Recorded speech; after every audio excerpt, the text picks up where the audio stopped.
Good evening. Good evening. I'm here tonight not only as the governor of New Jersey, but also as Donald Trump's friend for the last 14 years. We are about to be led by not only a strong leader, but by a caring, genuine, and decent person. I'm proud to say that the voice of the people of our nation is being heard in this hall tonight, and those voices want Donald Trump to be the next president of the United States.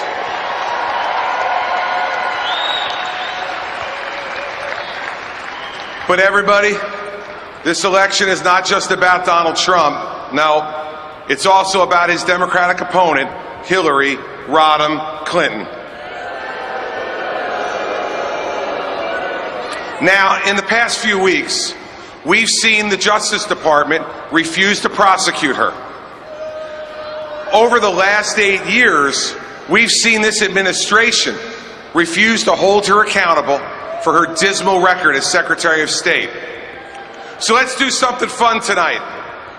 Tonight, as a former federal prosecutor, I welcome the opportunity to hold Hillary Rodham Clinton accountable for her performance and her character.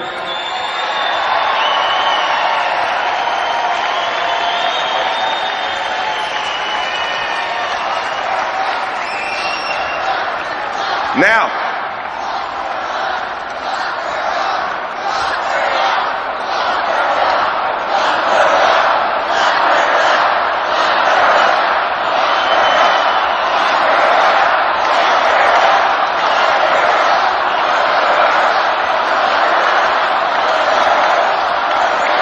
all right, we're getting there.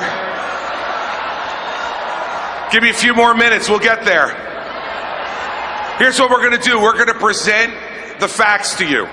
You, tonight, sitting as a jury of her peers, both in this hall and in your living rooms around our nation. You see, since the Justice Department refuses to allow you to render a verdict, I'm going to present the case now on the facts against Hillary Rodham Clinton.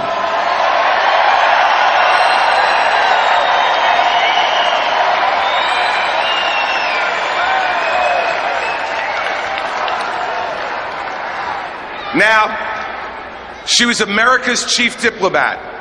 So let's look around the world at the violence and the danger today in every region that has been infected by her flawed judgment.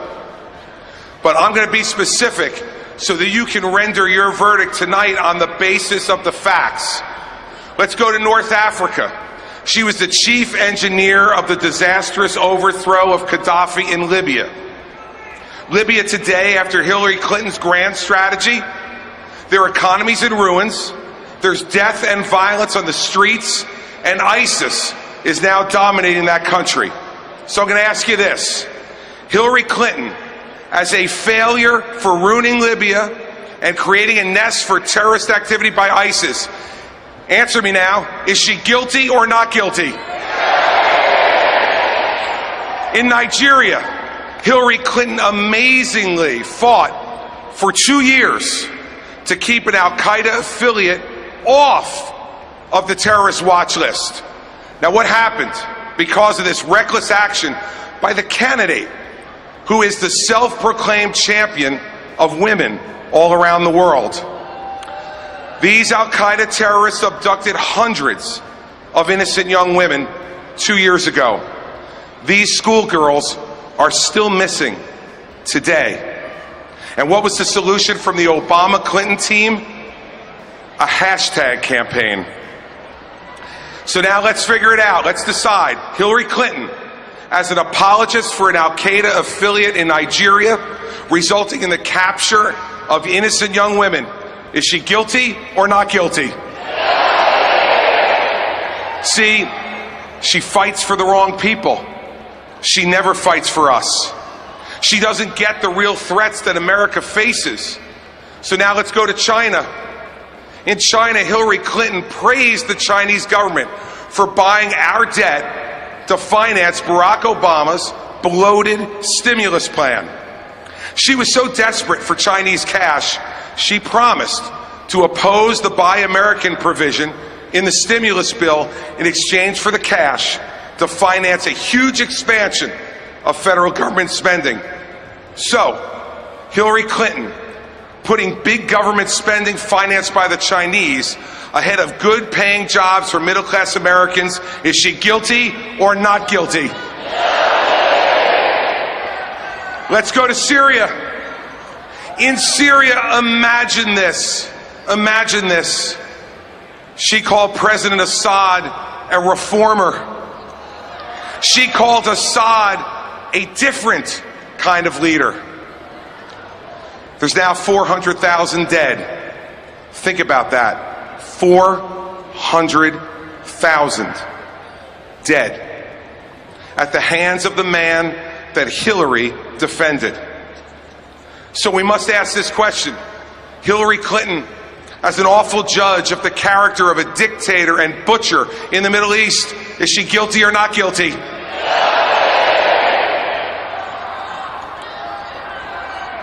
Next in Iran, she launched the negotiations that brought about the worst nuclear deal in history. Let me be clear. America and the world are measurably less safe and less respected because of the Iran deal that Hillary helped cut. Period. After she launched those negotiations, she became the biggest cheerleader for this agreement in the end. It's a deal that will lead to a nuclear Iran, an Israel that will be less safe and secure, and a much more dangerous Middle East. So let's ask it. Hillary Clinton, as an inept negotiator of the worst nuclear arms deal in American history, is she guilty or not guilty? Next.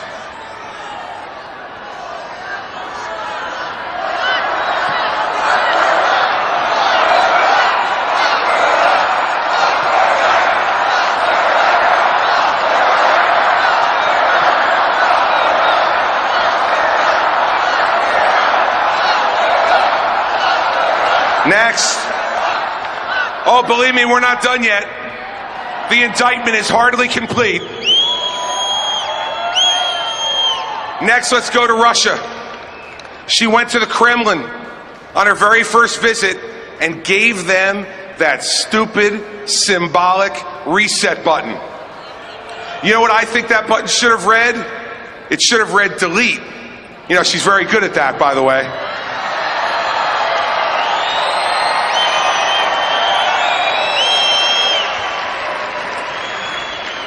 And it should have read delete because she deleted in 4 years the safety and security it took us to build in 40 years. The next year, she said our goal, America's goal, was to strengthen Russia. Strengthen an adversary led by a dictator who dreams of reassembling the old Soviet empire. What an extraordinarily dangerous lack of judgment. So once again, we need to ask, as a flawed evaluator of dictators and failed strategist who has permitted Russia back in as a major player in the Middle East, is Hillary Clinton guilty or not guilty?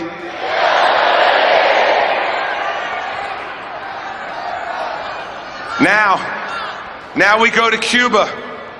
Hillary Clinton supported concessions to the Castro brothers and got almost nothing in return for ending the embargo. She supported a deal that didn't even require this murderous regime to return a cop killer, Joanne Chesimard, to face justice. See, I know about this personally. Joanne Chesimard murdered a New Jersey state trooper in cold blood, fled to Cuba, and lives there under Cuban protection to this very day. I want to ask you, how could someone live with their own conscience when you reward a domestic terrorist with continued safety and at the same time betray the family of a fallen police officer waiting for decades for justice for his murder? So let's ask the question. Hillary Clinton, as a coddler of the brutal Castro brothers and betrayer of the family of fallen state trooper Werner Foster and his family, is she guilty or not guilty?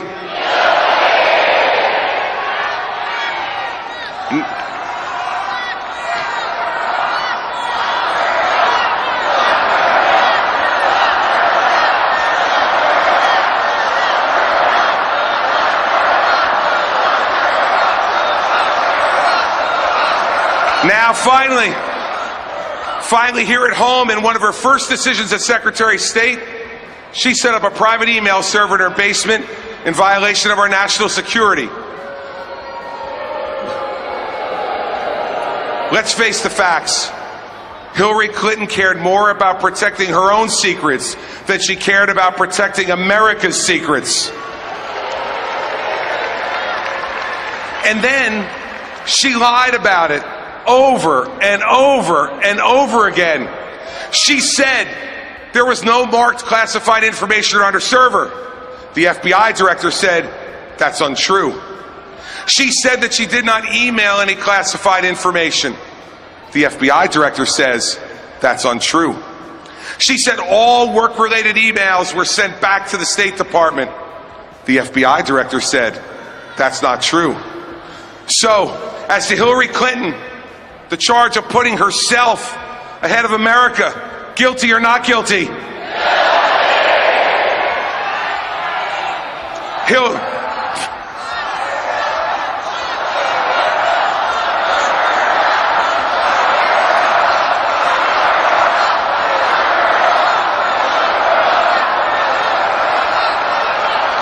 I got another question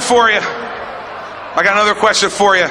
As to Hillary Clinton lying to the American people about her selfish, awful judgment in making our secrets vulnerable, what's your verdict? Guilty or not guilty?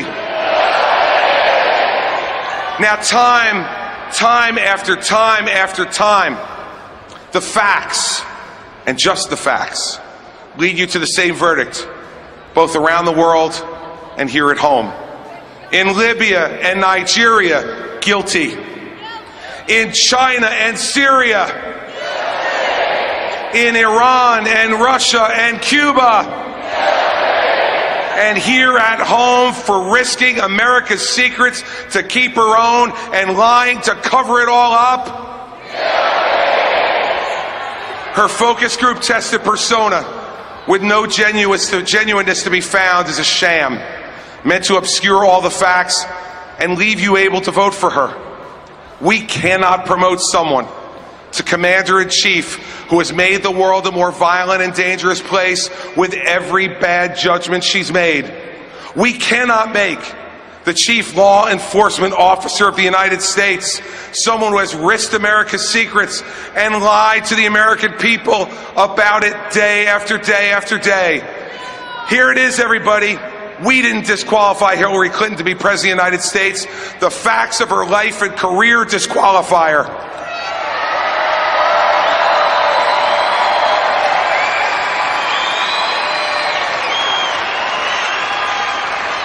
See, I can tell that everybody in this hall agrees with this, but I want to take our last moments here to talk to all of you at home, in your living rooms, sitting there tonight. You're the ones who will decide the selection. We have an alternative. We have a man who is unafraid. We have a man who wants to lead us. We have a man who understands the frustrations and the aspirations of our fellow citizens. We have a man who judges people based on their performance, regardless of your gender, your race, your ethnic or religious background. I implore you, we do not need to settle for less in this election. We cannot reward incompetence and deceit. We need to demand more than what Hillary Clinton offers for America. Because, see, we know exactly what 4 years of Hillary Clinton will bring. All the failures of the Obama years, but with less charm and more lies.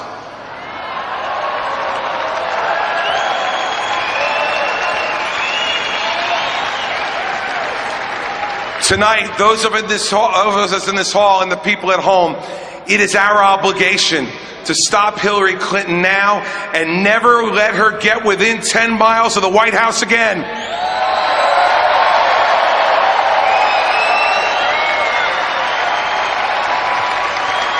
It is time to come together and make sure that Donald Trump is the next president of the United States.